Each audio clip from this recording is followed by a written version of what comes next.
అండి శాంతంపులో తీసుకుంటున్నాను కూర వండటానికి. చిన్నవి తీసుకున్నానండి, కవతో తుంచేసాను. నేను గిన్నెలో వేస్తాను కూర వండటానికి అండి. ఇది పులుసు పెడతాను కోడిగుడ్లు వేసి. కేజీ అండి ఇది, నేను 1/2 కేజీ తీసుకుంటాను కూరకి. శాంతంపులు ఇదిగోండి శాంతంపులో ఉడకబెట్టుకున్నానండి. శాంతంపులో ఒలుసుకుని పెట్టుకున్నాను. ఇదిగోండి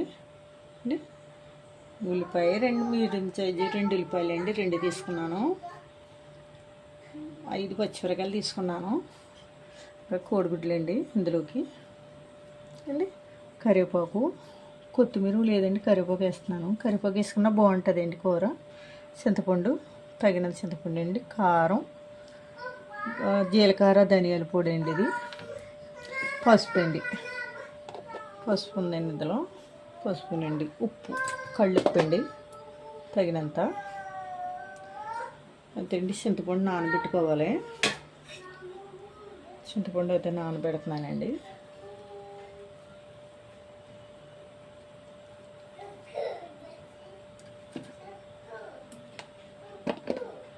నానబెట్టాను చింతపండు గిన్నెని.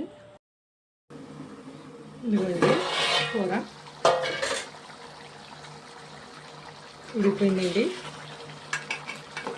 కట్టేసుకుంటాను. గ్యాస్ కట్టేసానండి. ఇవ్వండి ఇలాగ ఉండాలి. పులుసు అన్నానని బాగా పులుసు పెట్టుకోకూడదు. చూసారా, కూరలా ఉండాలి. బాగా పులుసు అయితే బాగోదండి. ఇగురు కాకుండా పులుసు కాకుండా ఉన్నట్టు ఉండాలి. ఇది చూడండి ఎంత చక్కగా ఉందో. మీకు నచ్చితే లైక్ ఇవ్వండి. ఏంటి పాతకాలం వంటలు అనుకుంటారేమో, ఇది వారానికి 2 సార్లు వండుకొచ్చి కూర అండి. వాళ్ళకి జిగురు కూడా పడుతుంది, మంచిదండి ఒంటికి కూడా అంటే హెల్త్కి మంచిది. కాళ్ళు జిగురు ఉండలేదు కదండి, మోగ చిప్పలు నొప్పులు గట్ట అంటారు కదా, అలాగండి. మీరు వారానికి 2 సార్లు వండుకోవచ్చు. కోళ్ళకి జిగురు, మోగ చిప్పలకి జిగురు కూడా పడుతుంది. మీకు నచ్చితే లైక్ ఇవ్వండి. ఇవ్వండి కూర.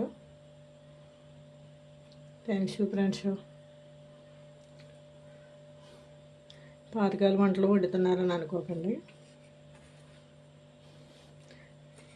వండుకోవాలంటే ఏ కూరైనా వండుకు తినాలి కదండి.